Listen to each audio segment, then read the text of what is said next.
টাকা যারা কামাই করে 2 নম্বর পথে, তারাও তো সুখের জন্যই কামাই করে, না দুঃখের জন্য করে? হারাম টাকা যারা কামায় কিসের জন্য করে? সুখের আশা না করে? কিন্তু বাস্তবতা কি জানেন? হারামখোর এই টাকা তাকে কখনো সুখ দেয় না। সুখ যদি কিছু পায়, তার ছেলে মেয়ে নাতিপুতি তারা বাপসাব নিয়ে রাস্তাঘাটে চলে, জানে না তাদের দাদা বড় ডাকাত, তাদের বাপ বড় চোর, বড় দুর্নীতিবাজ, বড় ঘুষখোর, বড় সুদখোর, হারামখোর। এটা তো ছেলে মেয়ে জানে না। তারা তো মোজ মাস্তি করে বাপে কামাইছে, বাপে যে 2 নম্বর পথে কামাইছে, দাদা যে 2 নম্বর পথে কামাইছে, নানা যে 2 নম্বর পথে কামাইছে, এটা তো নাতিরা জানে না, ছেলে মেয়ে জানে না। তারা মোজ মাস্তি করে ঘুরে বেড়ায়।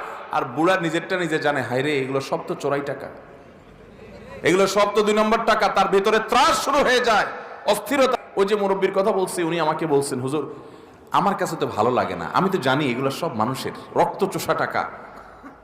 এগুলো যখন মনে উঠে আমার ভিতর থেকে, ওনাকে আল্লাহ তওবার নসিব দিয়ে